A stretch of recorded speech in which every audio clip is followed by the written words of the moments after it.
Happy Monday to my Facebook world. Hi, everybody. I have a absolute gem of a special guest that is joining me this morning. And I was so blessed to have met this young, inspirational, powerful woman at an event that I was at, and I have been wanting her to come on and share her story. And so you are going to be so pleased to, here she comes, to meet Emily Hardwick is her name. And she has such a story to tell about not only being loved so much by a great big God who had his hand on her life. Hi, Emily. Hello. But into her story, and she's going to be sharing her story. As you saw how the title went, she was hijacked, and this is such a compelling story. It just blows my mind that this young woman is actually even sitting right next to me in this interview, being able to share what has happened in her life. And Emily, you have been through so much in the last 5 years of your life. And look at the smile on that beautiful face. She's a newlywed, so she's a new bride. And she was married just not too soon before I met her, actually. And I met her and her new fresh husband. He's so cute. And her mom and her dad all at one time. And we would just happen to be sitting on a bus together. And we had about 30 minutes to share this story. And you have to hear the story this morning about Emily, who had a traumatic fall and while in Paris. And so, Emily, I'm going to give it over to you because you have a story to share, and I want to hear what happened. Everybody that's watching, and if you're watching live, say hello to Emily and give her some love. Throw some love out there. Add her, say hello if you're watching live. If you're watching on repeat, then say repeat. And if you want to hear or inspire others, you're going to want to share this story as well. So, Emily, I'll set it up. You're in Paris. You're traveling. You're young. You're vibrant. You're living the dream. And one late night, something happens to your life that would change the course of your life for the next few years. Tell us about this. What happened 5 years ago when you fell 26 feet? Yeah, so I was actually in Italy, but same difference, still Europe. Okay. But I was in a hilltop town, and I was studying abroad, and I fell off this wall, and somehow toppled over it, fell 26 feet, and landed on my face on someone's roof. And then I rolled off of that building, and I fell another 12 feet to the ground in the middle of the night. So I ended up in someone's private backyard. No one knew where I was, and I don't remember any of this. So this is all just based on police reports and everything. But I do remember I went to dinner the night before, and then that's the last thing I remember. And then I woke up the next morning in someone's private backyard, and I had no idea where I was, and I figured if I could just get home, someone was going to have an explanation. And so I stood up and tried to walk and tried to get home, and I realized, first of all, that I couldn't walk in a straight line, which was very strange, obviously a little jarring. And then I also realized that there was no way out of this backyard except for through this person's house. And so at that point, I just thought, okay, I'm just going to pray that someone's home. And I sat down in this backyard, and I just sat and called out for help. And when I did that, a woman came out and saw me and called an ambulance. And as she was on the phone calling for an ambulance, I just thought, I just need a taxi. Like, I'll be okay. I had no idea what was wrong. So I sat there, and then this woman came out with a blanket, wrapped it around me, and she is totally an angel on earth. So she came and took care of me, and then they loaded me into an ambulance, and that's really the last thing I remember until I woke up in another another city, another hospital, with my mom there, which was obviously very shocking to wake up. And I was like, Mom, why are you in Italy? What's going on? And so then I woke up there and was told, hey, you had a pretty bad fall, and we're going to try to get you back to normal. So that's kind of the long and short of it. While I was there in Italy, I was transferred. My accident happened in Perugia, and then I was transferred to Parma, Italy, because they have a surgeon there that does a lot of facial stuff. And through this accident, I actually broke over 10% of my bones. I crushed my entire face. I broke 7 vertebrae, my right shoulder blade, just to name a few things. And so I was transferred there for facial reconstructive surgery and brain surgery. And then when they sent me for brain scans, a miracle happened, and they determined that I did not need brain surgery anymore. So that was just a miracle in and of itself. And then I had facial reconstructive surgery there, and that was Wow. Italy. Okay, so then you couldn't fly home, so you took a really long trip home, 12 days it took you to get home, as we're jumping ahead here, but Yes. all part of it. So you came home 12 days later, got home on Christmas Day, but that wasn't the end. That was actually just the beginning of a whole lot more that would take place. So we're going to, keep hopping over, because we're going to get to you. You have been full on hijacked. Your life is stopped. I mean, this stalled you pretty bad, and we call that being hijacked. So you were taken out, and Yes, now you're on your recovery back in. So so you would go on to have how many more surgeries then from here? So I had 5 more surgeries that year, so 6 total. And once I got home, I had my first surgery, and it was fine. It was a quick one. But then, and that was in January that year. And then after that, I was supposed to kind of be in the clear, like, we might have a few more, but you'll probably be okay. And then I got costochondritis, which is inflammation of the cartilage in your ribs. And it's extremely painful. I was on Percocet round the clock. And the only way for you to get rid of costochondritis Come on, our reception is breaking up a little bit. Oh, good. There we go. Reception was breaking up. We're better. That's okay. We're good. We're better now. Okay, good. So costochondritis is the inflammation, is inflammation of the cartilage in between your ribs. And it's kind of a cruel joke, because they tell you to go home and rest, and you cannot rest your ribs because you're always breathing. So it's just a very painful process. And I was on pain meds around the clock.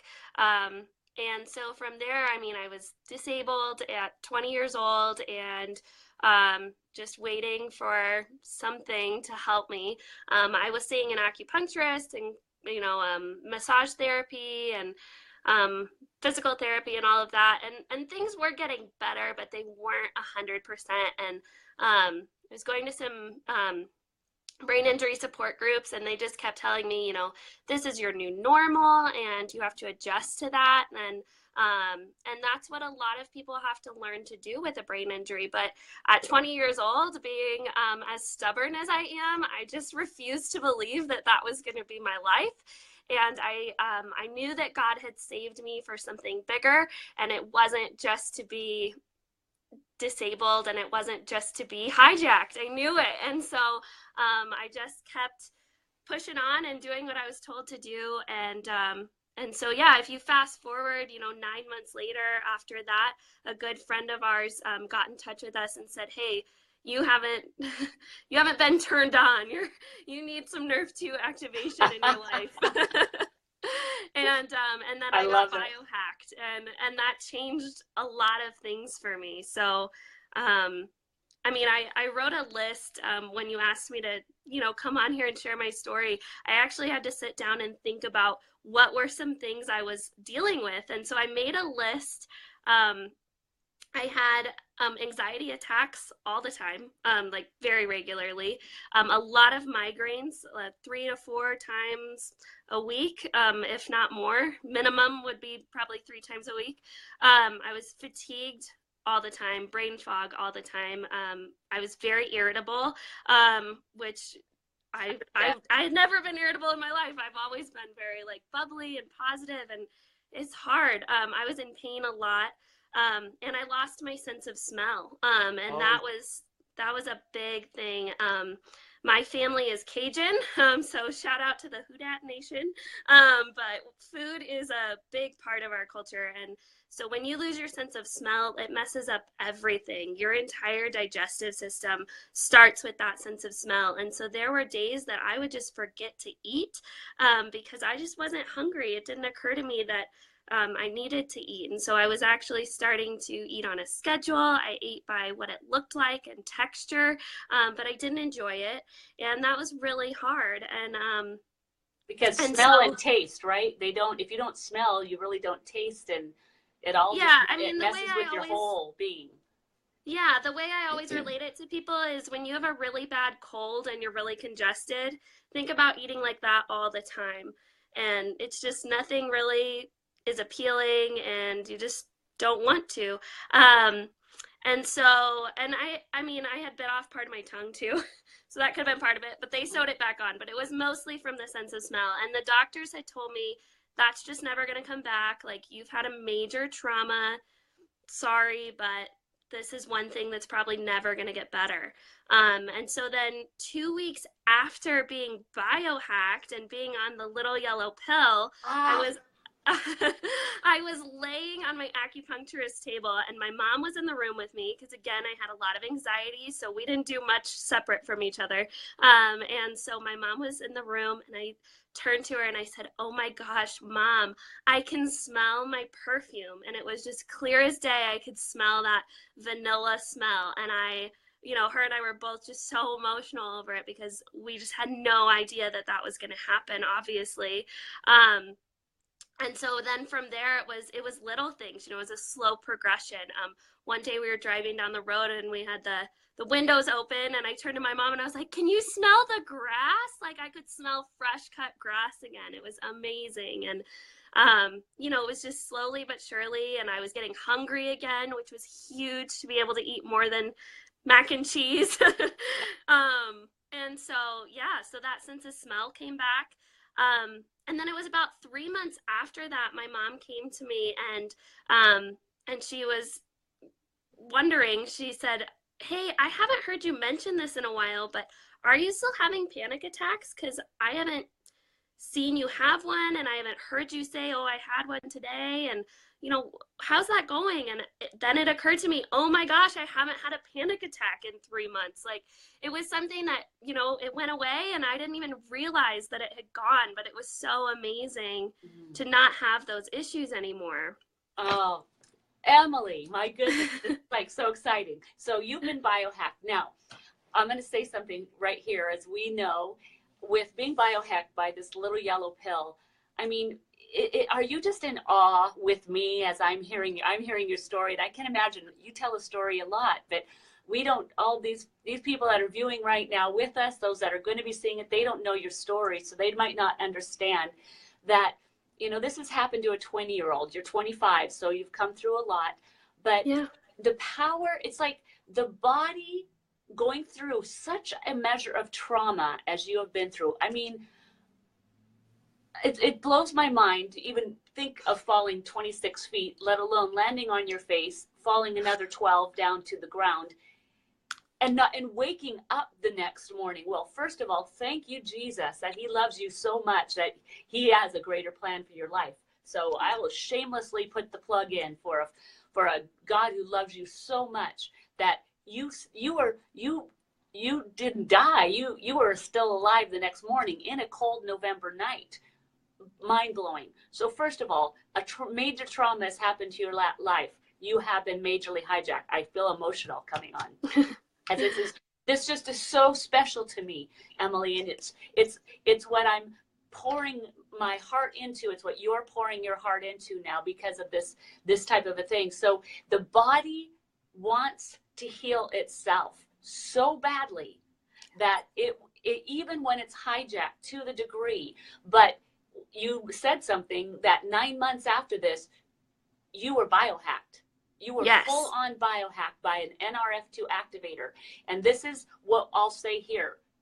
Those of you that are listening, this little yellow pill that has turned her body back on to repair itself, we are not claiming that it healed, it cured, or it's mitigating anything going on in this young woman's life, because that's not what this is about. This little yellow pill, this NRF2 activator, this biohacking agent, switches on a miracle body. That a miracle body is what wants to repair and heal itself when it's set up into the platform of doing so.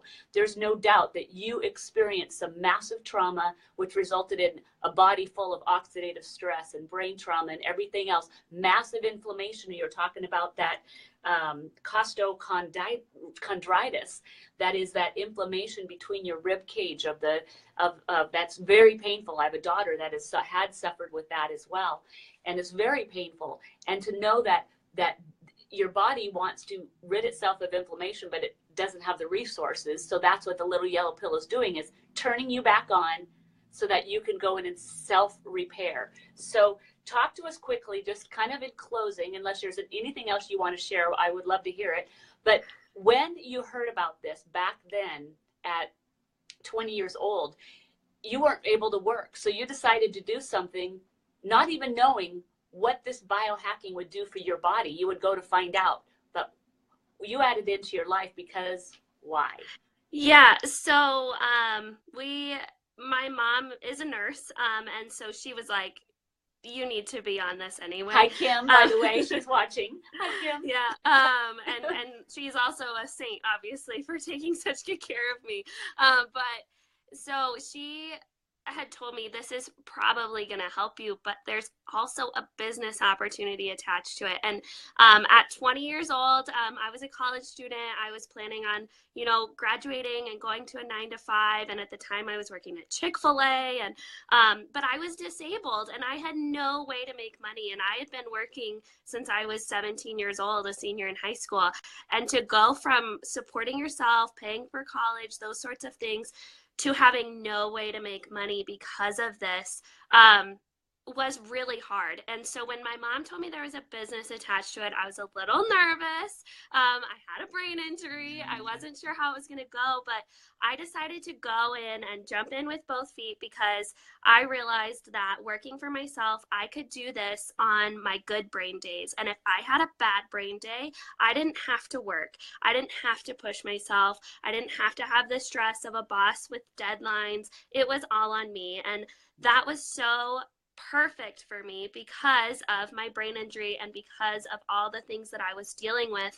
And I could do it from home. I mean, driving was really hard. So even just to go somewhere to a job, much less do the job, was absolutely impossible. And so to have this opportunity, I said, okay, let's do it. And I did. And that first month, I had a little bit of success in my business, and I have received a residual income check for the last 4 years, every month without fail, whether I worked or not. And it was such a little piece of freedom that I could tap into, and it changed the way I viewed making money. It changed the way I viewed my story, and it changed my life. I mean, it really did.